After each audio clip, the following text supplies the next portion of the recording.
Hi, my name is Borhane Blili-Hamelin, and I'll be presenting my paper with Leif Hancox-Li called Making Intelligence, Ethical Values in IQ and Machine Learning Benchmarks. Paper is really an attempt at learning from the past. So the core thing we do is we draw on feminist and anti-racist scholarship on the role of values in human intelligence research. And we use this to shed light on overlooked areas of ethical risks for machine learning benchmarks. We also contribute to scholarship on the ways in which machine learning research is value-laden, and we contribute to scholarship critically examining benchmarks and machine learning evaluation practices. A few definitions before we move on. The first one is value neutrality. By that, we mean not dependent on ethical, social, or political values. With IQ, we mean cognitive tests that approximate general intelligence for humans. That's also the so-called G factor. And by benchmarks, we mean machine learning benchmarks, we mean data sets and metrics. They often include leaderboards. They're also often accompanied by research papers, and sometimes they include competitions. The core parallel drawing between IQ and machine learning in this paper is a structural similarity. The point we make is that human intelligence benchmarks for IQ and machine learning benchmarks both set standards for describing, evaluating, and comparing performance on tasks that are relevant to intelligence. And in order to help get this comparison off the ground, we highlight this idea that intelligence needs to be understood as what philosophers call a thick evaluative concept. And what that means is it's an evaluative term that also describes empirical features of the world that are independent of evaluation. And one important example of a thick concept in social sciences that is directly relevant for thinking about intelligence is the concept of health, where health describes empirical features of organisms, but it also evaluates the desirability or the value of the condition of an organism relative to, for instance, well-being, illness, and so on.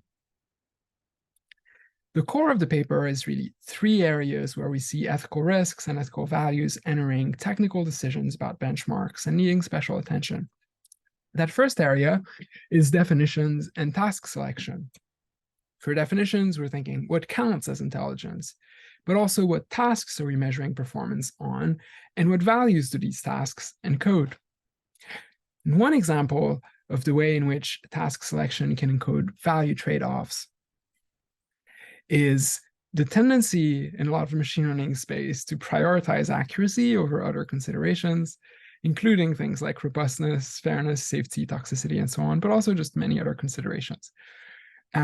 And one thought to highlight here is that attempts at being value neutral at this juncture actually don't help. So we think that attempts at value neutral motivations for task selection are often arbitrary and unsystematic.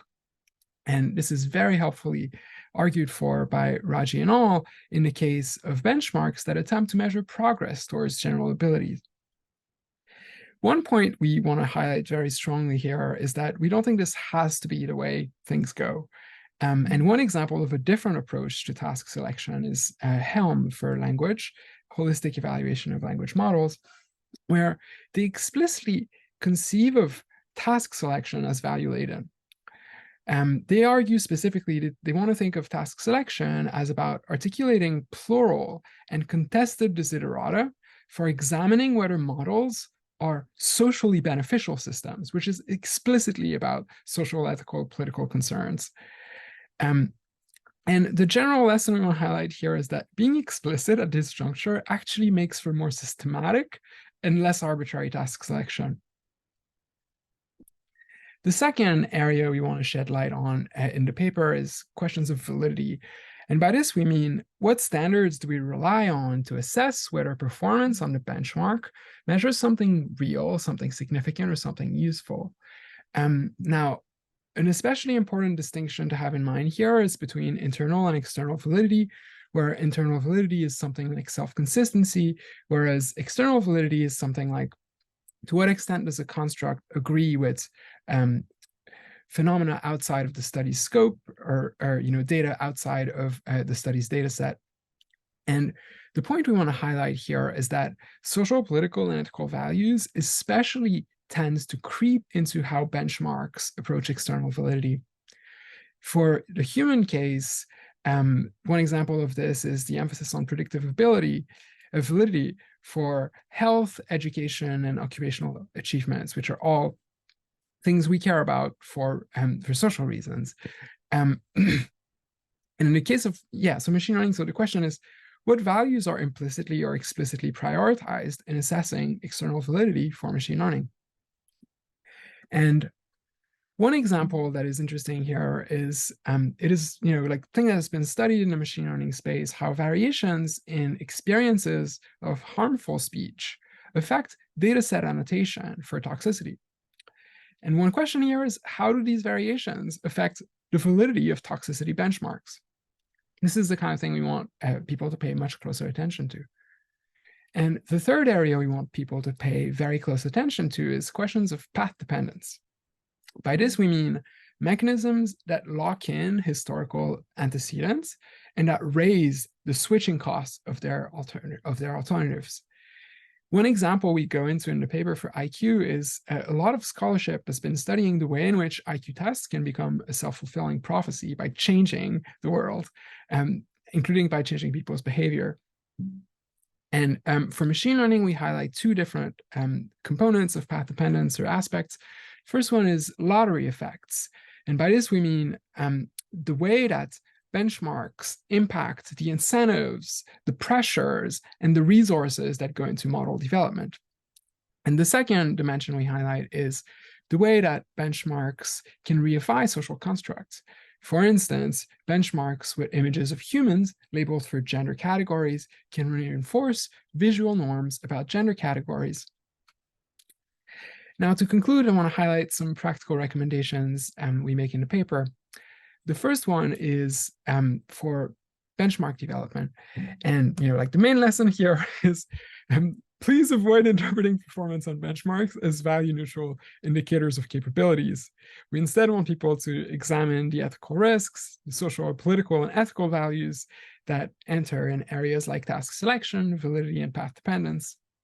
We also want to highlight, we feel that so far, critical position papers have played an incredibly important role in helping benchmarks do better in this juncture, and we believe it is crucial for ML benchmark conferences to give a prominent place to these more qualitative critical position papers.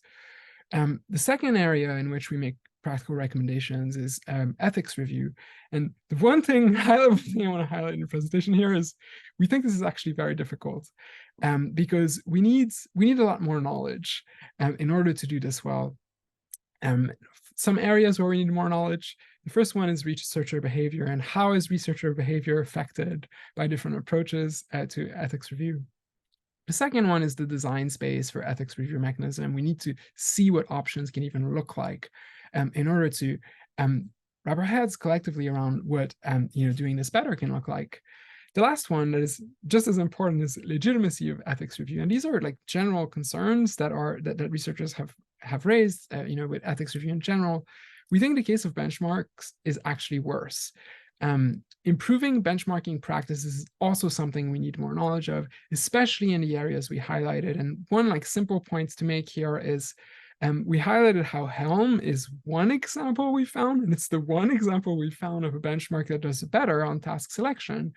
But Helm is also extremely explicit about how much more work is needed even for this one benchmark on issues of validity. You can imagine, we haven't found just many examples of benchmarks that do this much better. We give some examples of low-hanging fruit suggestions for how to tackle what we could do in the short term for ethics review in the paper. I want to invite you to take a look. And the last area is just for society. So the main thing we want to highlight here is these problems, especially the question of path dependence, but frankly, all of these issues require collective actions and cannot be fixed by, individual behavior. And that means we need to think about structural reforms on how research is incentivized to avoid problems like path dependence. We also need to think about how do we level the playing field for more diverse approaches to machine learning. Good science for benchmarks requires being reflective about social, ethical, and political values. Thank you for listening.